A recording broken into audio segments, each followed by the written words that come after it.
I don't know if you grew up around theater kids at all, but I did, unfortunately. But I can say with 100% honesty that 69% of them are absolutely insane, and 82.6% of facts you hear on the internet are completely made up. With Sparkle being the premier theater kid, you now have a perfect example of what a red flag looks like. And no, you can't fix her, like your financial security. This character is so unhinged that if she was a door, she would fall over. And easily the worst thing about her is that she had to smell like Sampo for a minute. And now she's decided to live in Bronya's skin, except she does her job a little bit better, at least for most characters. Today I'm going to be teaching you guys how to play and build Sparkle, and if you enjoy these videos, make sure to let YouTube know the video doesn't suck by leaving a like down below. Subscribe if you feel like it, and with all that being said, my name is Braxophone, and let's talk about Sparkle.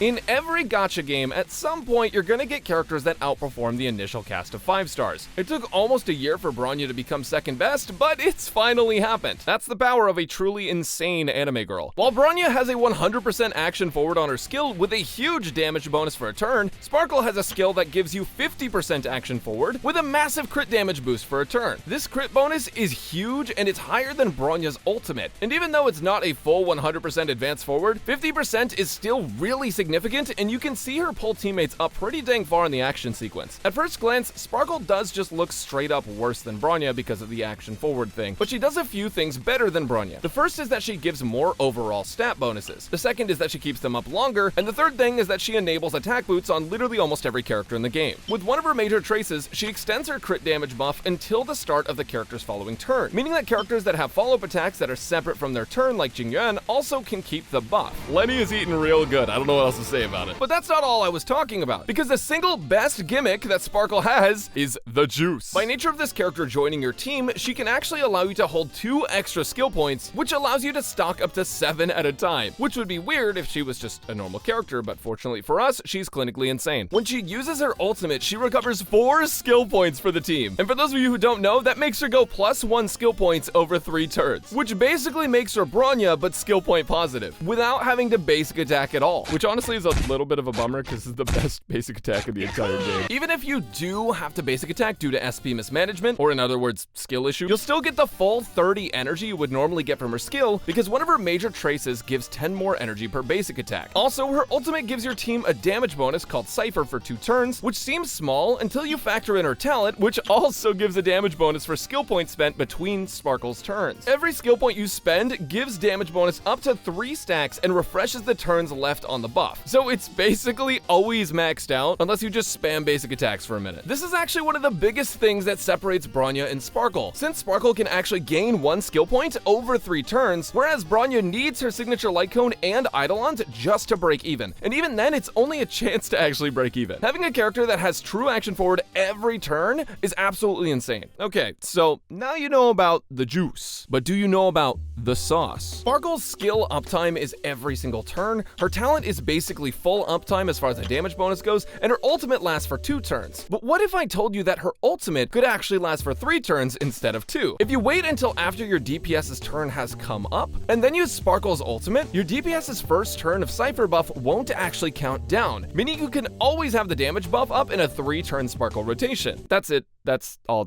That's everything. Sparkle's kit is incredibly stable, unlike both her mental health and the people who play her. What do I mean by that? Well, on top of everything I've said already, her last trace gives your party 15% attack bonus for free. And if you add quantum characters to your team, you get an extra bonus to that attack. So the Mono Quantum dream is no longer a dream. It's very real and you should fear for your next paycheck. Overall, 50% action forward is very strong, and you'll see in the footage that a lot of the time it even pulls my character up next anyways. With all of these buffs and them having such crazy uptime, all you have to do is make sure that your Sparkle has a solid build and she can be crazier than your ex.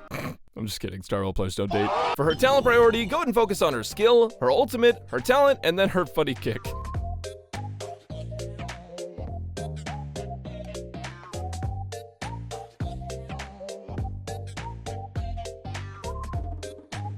Sparkle is basically Bronya if I wanted Bronya to break my heart. Having similar kits means similar builds and principles, with the only difference being that Sparkle doesn't actually need specific speed tuning most of the time. Her best set at the moment is 4-piece Messenger for personal speed and a speed buff to your team. If you don't have 4 pieces though, you can also go with 2 pieces of the speed set and any other 2 that give defensive stats like HP, defense, and damage reduction. For planar sets, for basically all of the content in the game, going with Broken Keel is going to be amazing for the team crit damage and effect res on Sparkle. With a quantum DPS, you can go with Pentacle Lycone for damage bonus, since it doesn't really require any specific stats or height or anything. Other sets that work are Sprightly Von Walk and Fleet of the Ageless. For main stats, you're going to want a crit damage body, speed boots, any orb, and an energy regen rope. The more crit damage you have, the more she buffs your team, so that's an absolute must. Speed boots are also a must-have because the more Sparkle goes, the more you can pull up your DPS. There is no downside at all to having a fast Sparkle. The orb main stat doesn't really matter. I'd recommend going for a defensive piece like HP or defense, but you mostly just want to prioritize speed, crit damage, and effect res substats. And for the rope, with energy regen, you can get your ultimate every 3 turns. Now, on the topic of speed, she doesn't want to be speed tuned to your DPS, but with that said, she does want to have a very high speed stat. What Sparkle is effectively doing is forcing your DPS forward in the action order, and the faster Sparkle is, the more she advances you forward. Your Sparkle's speed replaces your DPS character's need for speed. You can run attack percent boots on almost every DPS to gain overall damage if Sparkle is on the team, since she can make them act sooner. So what I personally recommend and what I've tested is going for 160 speed on Sparkle, focusing most of your effort on speed and crit damage substats. With proper investment, 160 is achievable for free-to-play players, especially if you go with a mixed 2-and-2 setup. If you don't believe me, go to my stream. I saw like a 180 Bronya the other day. My friend who did theory crafting for this told me to put this on screen, so here it is if you want it, but I'm gonna be honest, I'm doing a Zila cosplay right now. And just in case you kind of dissociated during all that yapping, me too, here's a build summary. Focus on speed and crit damage, with some emphasis on effect res, so that way she doesn't get topped by Kafka.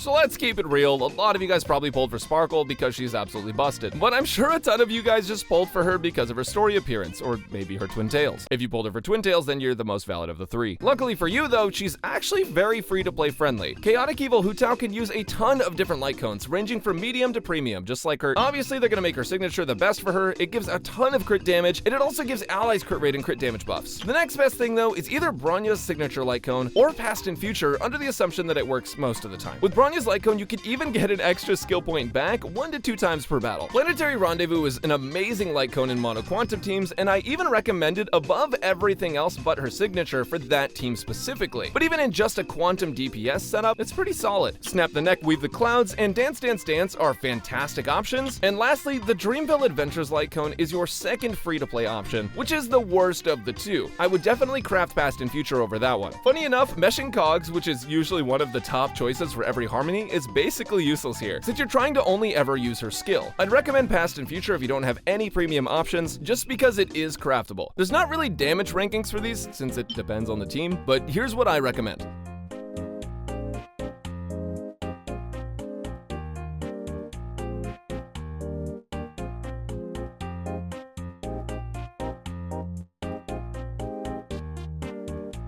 Sparkle is insanely valuable and a huge addition to the HSR roster. Many units can be replaced with Sparkle as a strict upgrade, and that's not an exaggeration at all. She is incredibly powerful. So what does she bring to the table? Racism. The first thing that I want to talk about with Sparkle is going to be the premier mono quantum team. Finally, guys, we have achieved 100% of Zila's latent potential. Although Sparkle doesn't really fit in with the color scheme here, so that is a little awkward. Anyways, of course, this team is going to be pretty good. You have Zila, who is going to be one of the best quantum DPS. Silverwolf for the single target quantum application and a ton of debuffs on the enemy. Sparkle to buff your Zila and give you unlimited skill points, so that way you can use Silverwolf and Zila together. And Fushran, who's going to help you mitigate a bunch of damage, give a bunch of crit rate to everyone. And overall, this team actually functions incredibly well. Now, one other thing you can do is you can actually go and pick her. However you say her name. This is one of the only teams that has a bunch of RNG in it that you can literally just mitigate by playing 4 quantum characters. By playing Sparkle in this team, you're actually getting a ton of extra skill points, which this gambling gremlin girl can actually use to maximize her damage. On top of that, like I said, the extra skill points help with Silverwolf a lot, because whenever you run into an enemy that you have to apply quantum to, she can do that with the use of 1 skill, so you're not gonna have to deal with the RNG of multiple different elements. So yeah, mono quantum is finally here. It's a pretty solid team. I'm not gonna call it the best team, but it definitely is a very easy one to get through most of the game with. But one of the ones that everyone has been asking me about over at twitch.tv/Braxophone, make sure to go follow if you want to see lots of Honkai Star Rail content done live, is Dan Heng, because he obviously eats a shit ton of skill points. Well, Sparkle does make his job job a little bit easier. He can dish out a lot more enhanced basic attacks due to her giving extra skill points on occasion. We've already figured out ways to circumvent his skill point needs because we already have teams where we run our supports very, very fast. For example, a fast Tingyun and a fast Luocha are only going to benefit Dan Heng, and now that we have someone else to add more skill points, he has become essentially a Black Flash more powerful. I highly recommend pairing Sparkle with Tingyun in general because Sparkle doesn't have a ton of attack buffs unless you're playing Mono Quantum, and while there are a lot of characters that are oversaturated with attack, normally in some places where you would run Bronya, you can now run Sparkle, who doesn't actually give as much attack as Bronya does, so Tingyun can compensate for that and also be another SP positive force. And the next team I want to show you guys is probably my favorite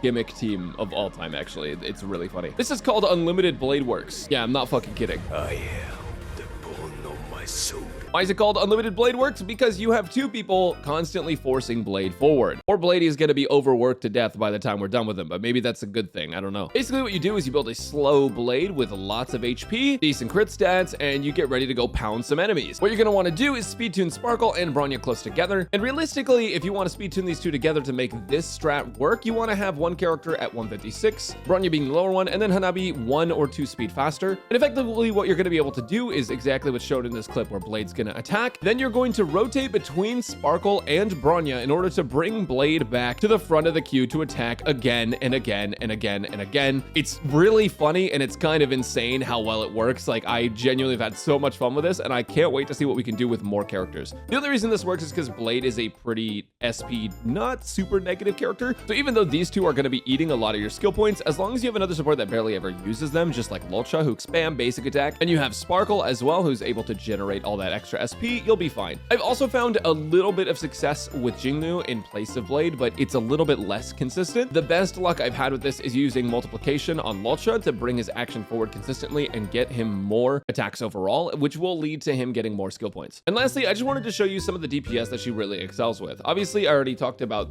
this person on the left, and I actually just talked about Jinglu too, which was not in the original plans. That kind of went off script for that one. But I do want to talk about Jingyuan. And one thing about Sparkle and Jingyuan is that it actually works a little bit differently from Bronya and Jingyuan. People say not to use Bronya with Jingyuan because if you use Bronya, you're not going to actually be able to get her buff on your Lightning Lord. But with Sparkle, she has a trace that helps you fix exactly that. Her trace makes it so that her skill crit damage bonus that she gives lasts until the start of the target's next turn, as opposed to going away at the end of their turn. This means that for Jingyuan and any character that has some sort of follow-up mechanic where they would lose their buff with Bronya will not actually lose it unless they move again before the mechanic actually happens. The Lightning Lord can receive the buffs from Sparkle. This makes Sparkle and Jingyuan a really solid combo, and if you're not playing Pure Fiction where you're just running a ton of DPS, Sparkle and Jingyuan can really excel. The only places I would be hesitant to play Sparkle in would be dot teams. Dot teams have been shown to be better with there's multiple DPS or running a character that can buff multiple DPS at the same time, like Asta or Ruan Mei. Sparkle and Tingyun and Sparkle and Pela are some of my favorite combos, and on occasion, if you get really lucky and there's a skill point positive or just not very negative DPS, you'll be able to use Sparkle and Bronya together with them, and that'll be fantastic. Overall, I'm super happy with how this character works in a bunch of different teams. She's super flexible and one of the best characters they have ever released. This weird merger of Hu Tao and Yoimiya on the chaotic evil side of things really is going to be a game changer, especially if you were someone that never had Bronya to begin with and never got lucky enough to actually get her. Anyways, let me tell you why you shouldn't spend money.